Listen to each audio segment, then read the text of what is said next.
పదవి మీద ఎంత వ్యామోహం లేకపోయినప్పటికీ కూడా ప్రజలకు ఏదో ఒకటి సేవ చేయాలనేటువంటి తపన అయితే ఉంటుంది కాబట్టి సో ఇలా ఓటమిని కనుక మనం విశ్లేషించుకుంటే ఇప్పుడు 60,000 కోట్లు బడ్జెట్ని 2.5 లక్షల కోట్ల బడ్జెట్కి పెంచామని చెప్పేసి కేసీఆర్ గారే చెప్పారు మహబూబ్ నగర్ సభలో. అంటే లోపం ఎక్కడుంది? ఎందుకని ప్రజలకి అంత కోపం వచ్చిందంటారు?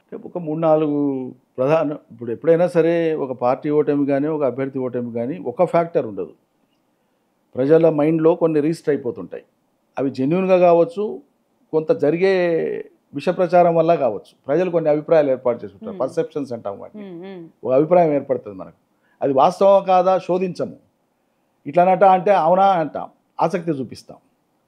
యోగిత గారు ఎంఫిల్ చేసినారు, ఆమె ఎంఫిల్లో డిస్టింక్షన్ వచ్చిందంటే వినేటోళ్ళకి గొప్పగా సొంపుగా ఉండదు.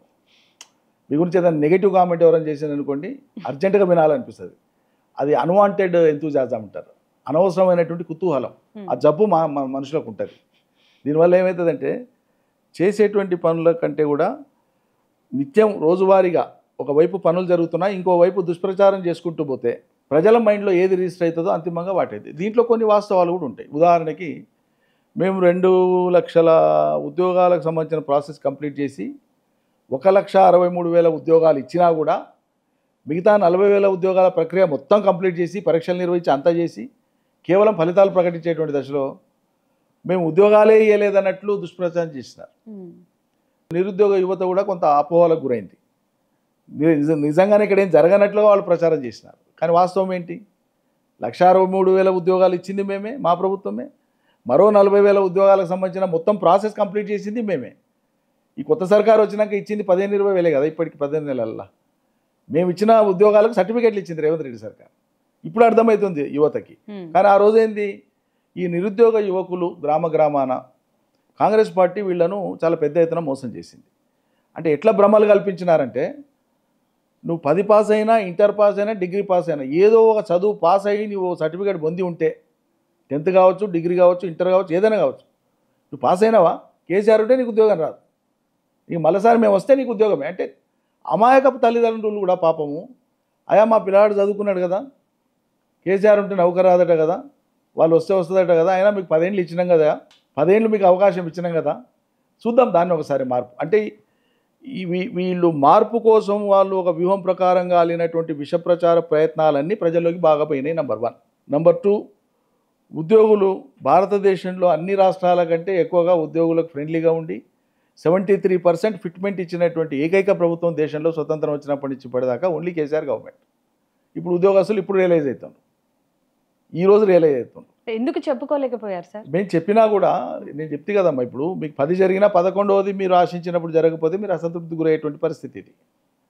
కాబట్టి ఇప్పుడే కాదు, ఇవాళనే కాదు, నేను చెప్తున్నా ఇవాళ, మీరు ఆన్ రికార్డ్ చెప్తున్నా, ఈ వ్యవస్థలో కొన్ని సమూలమైనటువంటి సంస్కరణలు మార్పులు చోటు చేసుకోకుండా ఉంటే, ఇదే మోతాదులో కనుక పోతే రేపు ఎవరొచ్చి రాజ్యం చేసినా సరే సామూహిక ప్రయోజనాలకు పైచేయిగా వ్యక్తిగత ప్రయోజనాలే పీట వేసుకొని కూర్చుంటే మీరు ఎవరిని సంతృప్తిపరచలేరు ఈ సమాజం.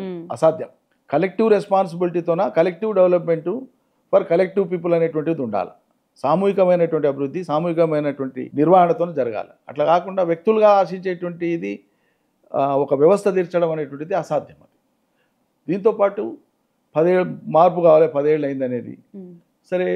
వ్యక్తిగతంగా కేసీఆర్ను టార్గెట్ చేసి కుటుంబాన్ని టార్గెట్ చేసినటువంటి దుష్ప్రచారం కూడా కొంత ప్రభావం చూపించింది. ఇట్లా కొన్ని మల్టిపుల్ ఫ్యాక్టర్స్ అన్నీ కలిపి మా ప్రభుత్వం పోవడానికి కారణమైనాయి. అందులో భాగంగా మాలాంటి అభ్యర్థులను బాగా పనిచేసినటువంటి వాళ్ళని కూడా ఓడిపోయినా. మాలాంటి వాళ్ళ మీద కూడా చాలా పెద్ద ఎత్తున దుష్ప్రచారం చేసినారు. బాధ అనిపిస్తుంది. కానీ ఈ వ్యవస్థ, ఈ రాజకీయాలు ఎట్లనే, రాజకీయంలో మిమ్మల్ని జరపడం కోసం మీ వ్యక్తిత్వ హననం చేయడమే మార్గంగా అవతలలో ఎంచుకున్నప్పుడు ప్రజలకి ఇది అర్థం కానికే సమయం పడుతుంది. ఈ లోపల డ్యామేజ్ జరగవచ్చు.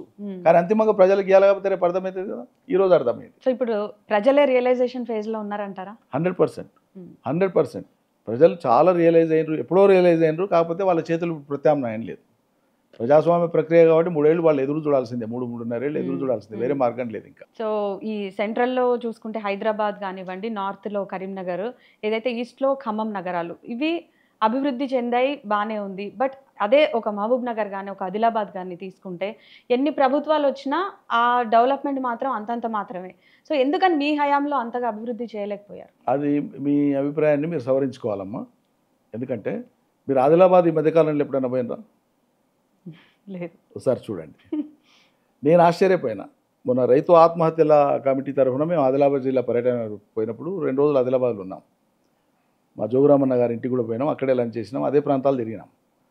నేను ఒకనాడు చూసిన ఆదిలాబాద్కి మంత్రిగా ఉండిపోయినప్పుడు మొదటి టర్మ్లో ప్లానింగ్ బోర్డు వైస్ చైర్మన్ పోయి చూసినప్పటికీ మొన్నటి టర్మ్లో చూస్తే సీ చేంజ్ ఆఫ్ థింగ్స్. అసలు మీరు నమ్మరు ఆదిలాబాద్ టౌన్ ఇట్లా ఉంటుందని. మొన్న మా హయాంలో జరిగింది ఏంటంటే ఈ పట్టణము ఆ పట్టణం కాదు, ఈ నగరం ఆ నగరం కాదు, కార్పొరేషన్లుగా ఉండేటువంటి నగరాలన్నీ నిజామాబాద్ కానీ, కరీంనగర్ కానీ, హైదరాబాద్ కానీ, వరంగల్ కానీ అత్యద్భుతంగా తయారయ్యాయి. హైదరాబాద్ సరే జిల్లా కేంద్రాలుగా ఉండేవి కానీ, కొత్తగా జిల్లాలుగా ఏర్పడినటువంటి పట్టణాలు కానీ చాలా అద్భుతంగా తయారైనాయి.